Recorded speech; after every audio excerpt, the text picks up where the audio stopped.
Dans une société où on cherche le bien-être économique, le bonheur à tout prix, etc., la vie religieuse avec certains engagements, certaines contraintes, ce n'est plus à la mode. Au début, je disais que je voulais avoir beaucoup d'enfants parce que j'avais une famille nombreuse, la mienne, mais ensuite je disais, mais je ne veux pas aimer un plus que l'autre. Je veux aimer beaucoup de personnes. Et à ce moment-là, je pense que cette idée d'aider les autres, ça m'a amené à réfléchir si ma vie pouvait être un engagement envers le Seigneur. Je me sens mère, et maintenant je dis avec mes élèves, je suis grand-mère, parce que j'ai l'âge que j'ai. Mais moi, je sens vraiment mes élèves, mes anciens élèves sont mes filles. La décision définitive, dans un certain sens, c'était en 68, donc j'avais 22 ans, c'était en été. C'était là que j'ai décidé et que j'ai envoyé ma lettre à mes parents disant que j'entrais en religion, ce qui n'a pas été le bonheur de mes parents. On n'était pas très riches chez nous, mais il y avait beaucoup d'amour. Hein. C'est ça qui a fait que j'ai été peut-être plus sensible à la pauvreté des autres aussi, parce que j'ai vécu. Mais par contre, j'ai été chanceuse d'avoir un milieu où on s'aimait beaucoup, puis on s'aidait beaucoup aussi.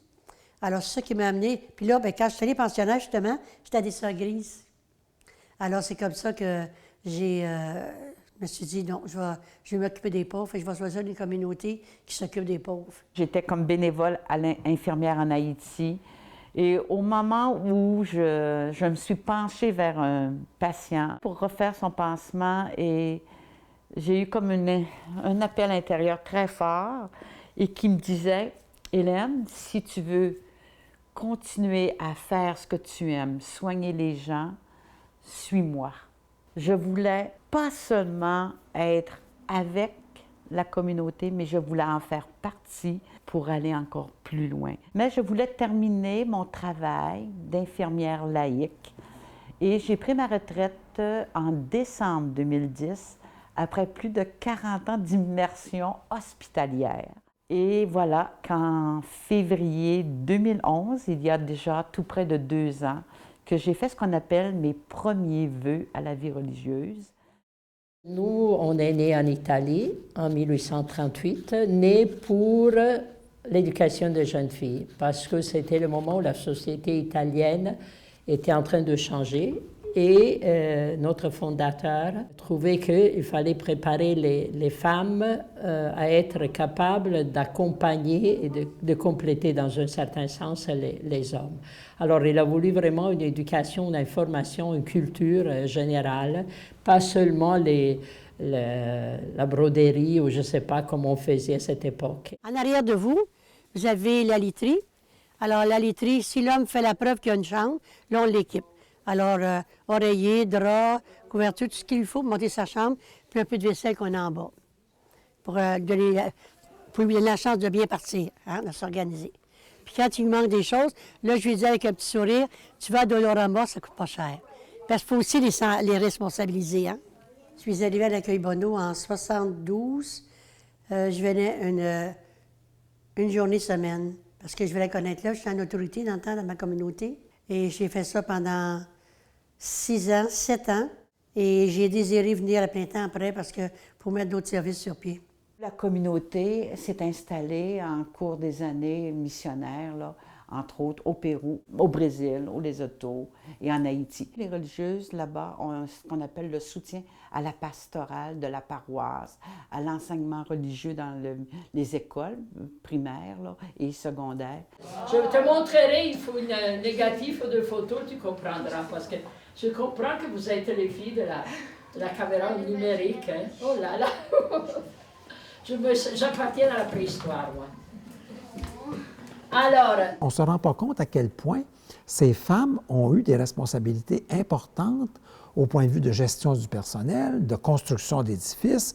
Les supérieurs générales de communauté vraiment dirigeaient des équipes de milliers de personnes. Souvent, dans l'histoire du féminisme, on montre les religieuses comme étant des leaders pour développer, ouvrir des secteurs aux femmes. S'il n'y avait pas eu les religieux, les religieuses, le Québec n'aurait pas eu les écoles et les hôpitaux. Certains, disons la culture, parce que si on pense même au niveau scientifique, qui a fait des recherches et tout ça, c'était des religieux et des religieuses. Et donc, à partir du moment où toutes ces fonctions-là ont été prises progressivement par l'État-providence et le gouvernement, forcément que les gens se sont moins dirigés vers les communautés pour faire ça. Et donc, le nombre a chuté très rapidement à partir de 1970 surtout.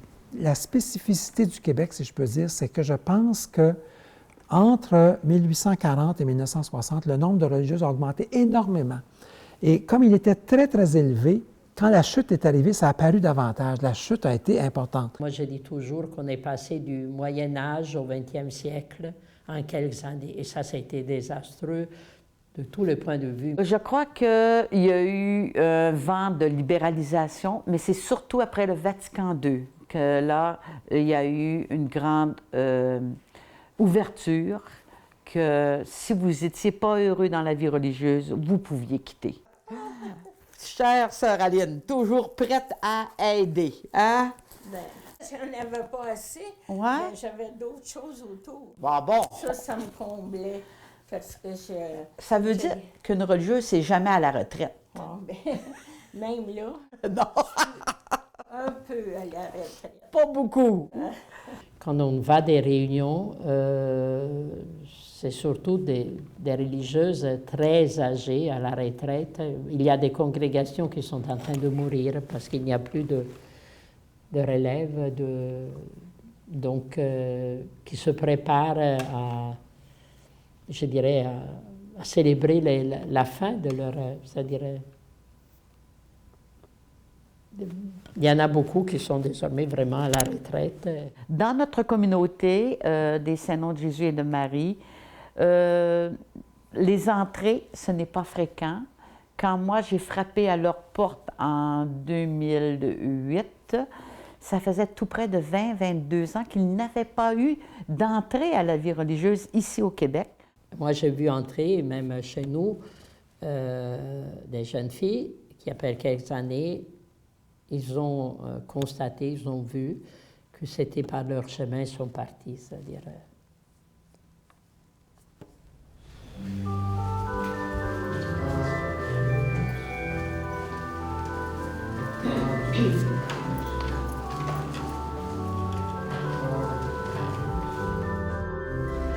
Ils ont fondé des communautés en Amérique latine, en Afrique, en Asie.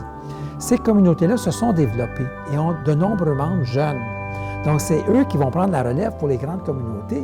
Et on en voit déjà qui viennent ici. Vous avez dans des paroisses des prêtres africains, des missionnaires, des sœurs qui viennent de différents pays. Donc, ces grandes communautés-là vont recevoir l'aide de gens qui vont venir de ce qu'on appelait des pays de mission. Et c'est le Québec qui va devenir un pays de mission, si je peux dire.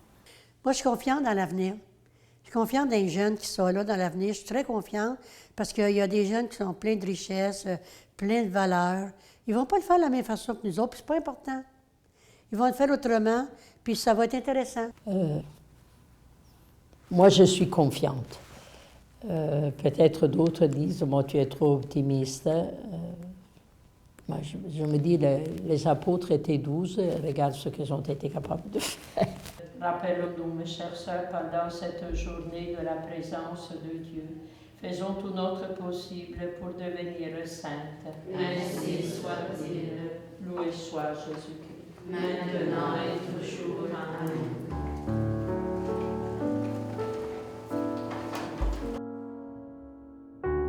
Aujourd'hui, tu n'entres pas en religion pour te placer, surtout parce que la société n'est pas là pour t'applaudir des bravos, c'est-à-dire que ce n'est pas la gloire d'entrer en religion.